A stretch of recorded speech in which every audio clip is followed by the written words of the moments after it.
আসসালামু আলাইকুম। আজ ৩০ জুলাই ২০২৬ বৃহস্পতিবার। শুরু করছি চেঞ্জ টিভি প্রতিদিনের গল্প অনুষ্ঠান। দর্শক, আপনাদের সঙ্গে রয়েছি আমি জাহিরুল ইসলাম টুটুল। শুরুতেই সংবাদ শিরোনাম। পানি সম্পদ প্রতিমন্ত্রীর গোপন ভিডিও নিয়ে যা জানা গেল। মোদিকে পথ ছেড়ে দিতে বললেন ককরোচ জনতা পার্টির প্রতিষ্ঠাতারা। কঠোর জবাব দেওয়া হবে বলে হুঁশিয়ারি ইরানে। এবার বিস্তারিত। ২৮ জুলাই বাংলাদেশের মূলধারার বেশ কয়েকটি সংবাদ মাধ্যমে একটি খবর প্রকাশিত হয়েছে, যেখানে দাবি করা হয়েছে পানি সম্পদ প্রতিমন্ত্রী ও পঞ্চগড় ২ আসনের বিএনপি দলীয় সংসদ সদস্য ফরহাদ হোসেন আজাদের সাথে এক নারীর অন্তরঙ্গ মুহূর্তের ভুয়া ছবি ও ভিডিও ছড়ানো হয়েছে।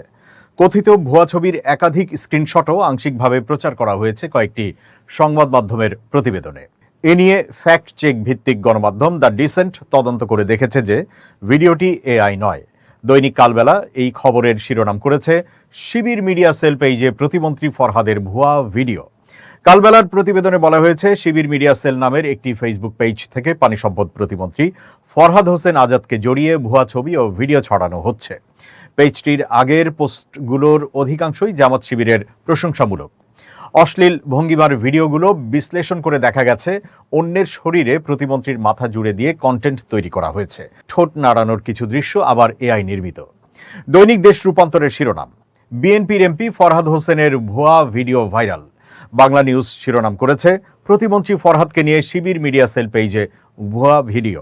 কালের কণ্ঠের শিরোনাম, পানি সম্পদ প্রতিমন্ত্রী ফরহাদের বিরুদ্ধে ফেসবুকে অপপ্রচারের অভিযোগ। প্রতিমন্ত্রী ফরহাদ হোসেনের বরাতে দাবি করা হয়েছে ছবিটি সম্পূর্ণ ভুয়া। রাজনৈতিক প্রতিপক্ষ উদ্দেশ্যপ্রণোদিতভাবে আমার ভাবমূর্তি ক্ষুণ্ণ করতে এ ধরনের অপপ্রচার। একই ধরনের প্রতিবেদন প্রকাশ করেছে মানবজমিন, ৭১ টিভি, বাংলা ভিশন, জয় জয় দিন, রাইজিং বিডি, বাংলাদেশ বুলেটিন সহ ওয়েবসাইট।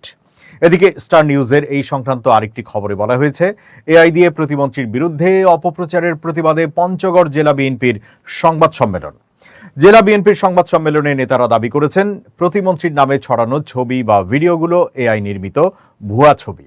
একাধিক সংবাদ মাধ্যমের প্রতিবেদনে প্রকাশিত অন্তরঙ্গ আংশিক ছবি এবং সামাজিক মাধ্যমে ছড়ানো ছবি ও ভিডিওর সূত্র ধরে পঞ্চগড় ও ঢাকার একাধিক সাংবাদিকের কাছ থেকে প্রতিমন্ত্রী ফরহাদ হোসেনের সাথে এক নারীর অন্তরঙ্গ মুহূর্তের একটি ২০ সেকেন্ডের শব্দহীন ভিডিও, ৫টি ছবি ও হোয়াটসঅ্যাপ কথোপকথনের কয়েকটি স্ক্রিনশট যাচাইয়ের জন্য সংগ্রহ করেছে দ্য ডিসেন্ট।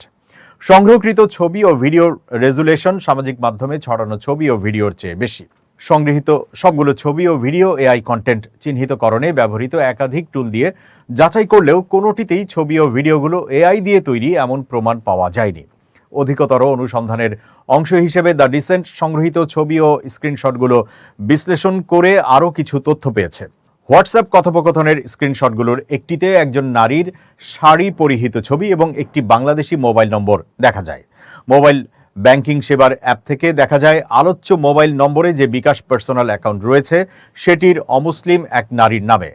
ওই নারীর বিষয়ে আরও তথ্য সংগ্রহ করলে দেখা যাচ্ছে তার বাড়ি পঞ্চগড়ের বোদা উপজেলার পাঁচপীর ইউনিয়নের সেই গ্রামে, যেটি প্রতিমন্ত্রী ফরহাদ হোসেনেরও গ্রাম। ওই নারীর জন্ম ১৯৯৫ সালের জুন মাসে। এরপর ওই মোবাইল নম্বরে একাধিকবার কল করার পর একজন নারী রিসিভ করেন এবং তার নাম জানান, যা বিকাশ অ্যাকাউন্ট যার নামে সেটির সাথে মিলে যায়। ফেসবুকে ভাইরাল হওয়া একটি হোয়াটসঅ্যাপ কথোপকথনে এই নম্বরটি পাওয়া গেছে উল্লেখ করে তাকে জানানো হয় ওই কথোপকথনে একজন শাড়ি পরা নারীর ছবি দৃশ্যমান। জানতে চাওয়া হয় ছবিটি যাচাইয়ের জন্য তার কাছে হোয়াটসঅ্যাপে পাঠানো যাবে কিনা। তিনি অনুমতি দিলে ছবিটি পাঠানোর পর ওই নারী জানান ছবিটি তারই। তবে তিনি বলেন তার ছবি সেখানে কিভাবে এলো তা তিনি বুঝতে পারছেন না। যদিও দ্য ডিসেন্ট ছবিটিতে এআই এর কারসাজির কোনো প্রমাণ পায়নি একাধিক টুল যাচাই করে। এরপর ওই নারীকে জিজ্ঞেস করা হয় ভাইরাল হওয়া ছবি বা ভিডিও বা স্ক্রিনশটগুলোর বিষয়ে তিনি কোনো কিছু জানেন কিনা। তিনি বলেন এসব বিষয়ে তিনি কিছুই জানেন না। তাকে আরও জিজ্ঞেস করা হয় তিনি এমপি ফরহাদ হোসেন আজাদকে চেনেন কিনা। তার উত্তর ছিল একজন এমপিকে চিনব না কেন। তার পরিচয় সম্পর্কে জানতে চাইলে নারী জানান তিনি বর্তমানে পড়াশোনা করছেন এবং চাকুরি খুঁজছেন। বাসার ঠিকানা জানতে চাইলে তিনি তা জানাতে অস্বীকৃতি জানান। তবে দ্য ডিসেন্ট এর অনুসন্ধানে জানা গেছে প্রতিমন্ত্রী ফরহাদ হোসেন আজাদের বাড়ি বোদা উপজেলার যে গ্রামে, সেখানেই ওই তরুণীর বাড়ি। নাম প্রকাশ না করার শর্তে একাধিক প্রতিবেশী জানিয়েছেন তরুণীর বাবা নেই, মা ও এক ভাই আছেন, যিনি এলাকায় অটো রিকশা চালান এবং কৃষিকাজ করেন। ওই নারীকে দিদি বলে সম্বোধন করেন এমন প্রতিবেশী এক অমুসলিম ছাত্র দাবি করেছেন তিনি শুনেছেন ছোটবেলায় বাবাকে হারানোর পর ওই নারীর পড়াশোনার দায়িত্ব নিয়েছিলেন ফরহাদ হোসেন। এই প্রতিবেদকের সাথে প্রতিমন্ত্রী ফরহাদ হোসেনের কোনো পূর্ব পরিচয় বা যোগাযোগ ছিল না এবং এই প্রতিবেদক যে এই ছবি ও ভিডিও যাচাইয়ের চেষ্টা করছেন তা ওই নারীর সাথে যোগাযোগের আগে অন্য কারো সাথে আলোচনা করেননি। প্রতিমন্ত্রী ফরহাদ হোসেন আজাদের ভিডিও ও ছবিকে ভুয়া এবং এআই দিয়ে তৈরি বলে যে কয়টি সংবাদ মাধ্যমে প্রতিবেদন প্রকাশিত হয়েছে সেগুলোর পরস্পরের টেক্সটে ব্যাপক মিল রয়েছে। কিছু প্রতিবেদনের একাধিক প্যারাগ্রাফ বা বাক্য হুবহু মিলে যায়। কালবেলা প্রথম প্রতিবেদন প্রকাশ করে 28 জুলাই সন্ধ্যা 6:23। এরপর যায় দিন, বাংলা ভিশন, কালের কণ্ঠ এবং রাইজিং বিডি অল্প সময়ের ব্যবধানে কাছাকাছি ভাষায় একই ধরনের প্রতিবেদন ছাপে।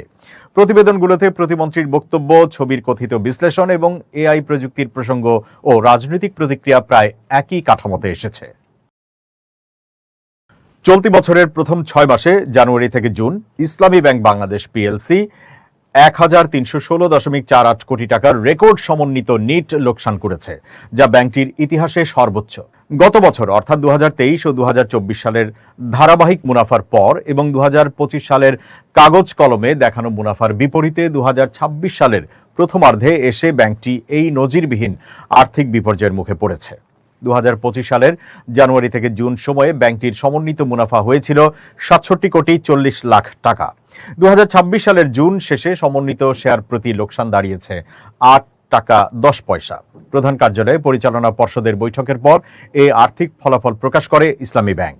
সাম্প্রতিক আর্থিক পারফরম্যান্সের তুলনায় এই লোকসান এখন ব্যাংকের অবস্থায় বড় ধরনের অবনতির ইঙ্গিত দিচ্ছে।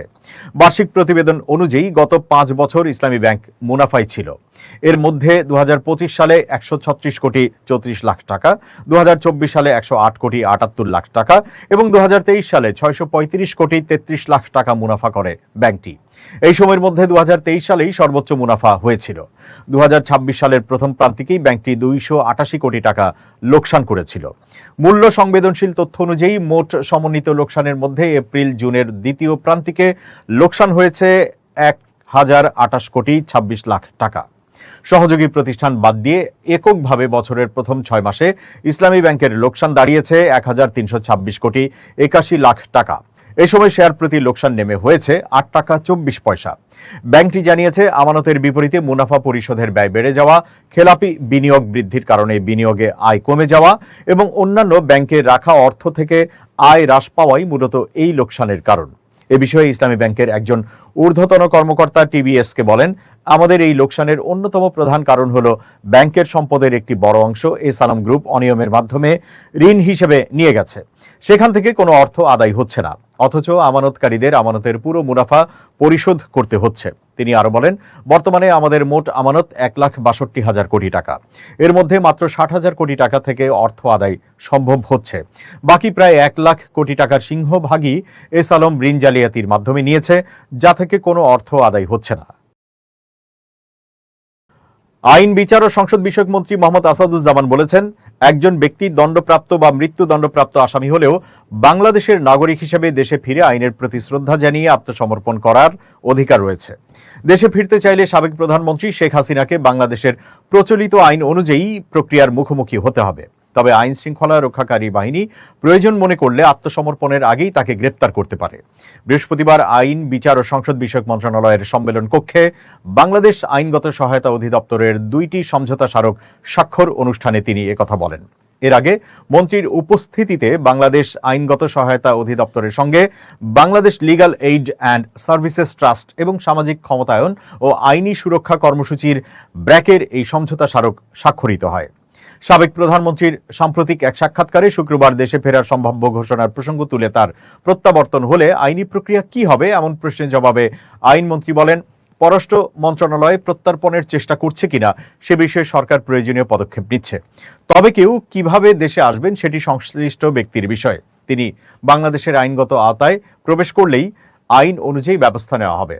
মন্ত্রী বলেন, তিনি কিভাবে আসবেন সেটা তার বিষয়, কিন্তু আমাদের এখতিয়ারের মধ্যে প্রবেশ করলে আইন আমাকে যে ক্ষমতা দিয়েছে সেই ক্ষমতাই প্রয়োগ করা হবে। আইন তার নিজস্ব গতিতে চলবে। রাষ্ট্রপতি নির্বাচন নিয়ে এক প্রশ্নের জবাবে আইনমন্ত্রী বলেন, এ বিষয়ে এখনো সরকারের কোনো আনুষ্ঠানিক আলোচনা হয়নি। তিনি জানান, সংবিধানের 123-2 অনুচ্ছেদ অনুযায়ী রাষ্ট্রপতির পদ শূন্য হওয়ার 90 দিনের মধ্যে নতুন রাষ্ট্রপতি নির্বাচন করতে হবে। তিনি বলেন, সংসদের পরবর্তী অধিবেশনেও সংবিধান অনুযায়ী নির্ধারিত সময়ের মধ্যেই অনুষ্ঠিত হবে। তাই আপাতত রাষ্ট্রপতি নির্বাচন উপলক্ষে বিশেষ অধিবেশন আহ্বানের প্রয়োজনীয়তা সরকার দেখছে না। তবে প্রয়োজনে সরকার বিশেষ অধিবেশন ডাকতে পারে। এবার পড়শির খবর। প্রধানমন্ত্রী নরেন্দ্র মোদীর পদ ছেড়ে দিয়ে পুরোপুরি ইনফ্লুয়েন্সার হয়ে যাওয়া উচিত বলে মন্তব্য করেছেন ককরোচ জনতা পার্টির প্রতিষ্ঠাতা অভিজিৎ দীপকে। ভারতের লোকসভায় সদ্য পাশ হওয়া পৃষ্ঠ ফাঁস বিরোধী বিল প্রসঙ্গে সম্প্রতি ইনস্টাগ্রাম ভিডিওর মাধ্যমে তরুণদের উদ্দেশ্যে দেওয়া বার্তার সমালোচনা করে তিনি এই কথা বলেন। অভিজিৎ অভিযোগ করে বলেন, প্রশ্ন ফাঁস মামলার জন্য প্রধানমন্ত্রীর প্রতিশ্রুত ফাস্ট ট্র্যাক কোর্টের প্রথম শুনানিতেই সিবিআই আইনজীবী উপস্থিত ছিলেন না। তাই বাস্তবায়নকারীরা সৎ না হলে এসব আইনের কোনো অর্থ নেই। গত 20 জুলাই নিট পরীক্ষার প্রশ্ন ফাঁসের প্রতিবাদে সিজেপির পদযাত্রার জেরে তৎকালীন শিক্ষামন্ত্রী ধর্মেন্দ্র প্রধান পদত্যাগ করলেও শিক্ষার্থীদের উপর পুলিশি নির্যাতন চালানো হয় এবং মামলা দেওয়া হয়। পরবর্তীতে এফআইআর প্রত্যাহারের সরকারি আশ্বাসে আন্দোলন স্থগিত হলেও সিজেপির অভিযোগ, সরকার প্রতিশ্রুতি ভঙ্গ করে শিক্ষার্থীদের হয়রানি অব্যাহত রেখেছে। অভিজিৎ হুঁশিয়ারি দিয়ে বলেন, অবিলম্বে মামলা প্রত্যাহার না হলে আরো বৃহৎ আন্দোলন হবে। তিনি স্মরণ করিয়ে দেন যে প্রতিটি শিক্ষার্থীর পরিবারে অন্তত 4টি করে ভোট রয়েছে, তাই আঘাতের বদলা শিক্ষার্থীরা ব্যালটেই দেবে। এছাড়া বিজেপি সাংসদ কঙ্গনা রানাউত জেনজি প্রজন্মকে কটাক্ষ করলেও কঙ্গনাকে পার্ট টাইম রাজনীতিক আখ্যা দিয়ে তার মন্তব্যের জবাব দেওয়া নিষ্প্রয়োজন বলে এড়িয়ে যান দীপক। এবার জানাচ্ছি মধ্যপ্রাচ্য প্রসঙ্গ। যুক্তরাষ্ট্রকে সহায়তা প্রদানকারী বন্ধু দেশগুলো না শুধরালে কঠোর জবাব দেওয়া হবে বলে হুঁশিয়ারি দিয়েছে ইরানের ইসলামী বিপ্লবী গার্ড আইআরজিসি। বৃহস্পতিবার বিপ্লবী গার্ডের এক বিজ্ঞপ্তির বরাতে মিডল ইস্ট আই জানায় যে আক্রমণকারী শক্তিকে সাহায্য করার যে কোনো প্রচেষ্টার ফল ভয়াবহ হবে। একই সাথে কৌশলগত গুরুত্বপূর্ণ প্রণালী হরমুজের ওপর সম্পূর্ণ নিয়ন্ত্রণের কথা পুনর্ব্যক্ত করে আইআরজিসি জানিয়েছে, হরমুজ প্রণালী আমাদের ভূখণ্ড এবং আইআরজিসি নৌবাহিনীর নাবিকদের এতে পূর্ণ নিয়ন্ত্রণ রয়েছে। হাজার হাজার কিলোমিটার দূর থেকে আসা কোনো বহিরাগতকে এখানে হস্তক্ষেপ করতে দেওয়া হবে না। সংস্থাটি আরও যোগ করে যে আঞ্চলিক নৌ চলাচলেই মার্কিন কর্তৃপক্ষের হস্তক্ষেপ, অতিরঞ্জন এবং হুমকি যতক্ষণ অব্যাহত থাকবে ততক্ষণ পর্যন্ত এই কৌশলগত জলপথটি উন্মুক্ত করা হবে না। ইরানের বিভিন্ন সামরিক ও কৌশলগত স্থাপনায় নতুন করে ব্যাপক বিমান হামলা চালিয়েছে যুক্তরাষ্ট্রের সেন্ট্রাল কমান্ড সেন্টকম। মার্কিন বাহিনীর দাবি, ইরানের ক্ষেপণাস্ত্র হামলার চেষ্টার জবাবে পরিচালিত এই অভিযানে ইসলামী বিপ্লবী গার্ড বাহিনী, আইআরজিসির সংশ্লিষ্ট কমান্ড সেন্টার, ক্ষেপণাস্ত্র ও ড্রোন স্থাপনা, উপকূলীয় প্রতিরক্ষা ব্যবস্থা এবং সামুদ্রিক সক্ষমতা সহ কয়েক ডজন লক্ষ্যবস্তুতে আঘাত হানা হয়েছে।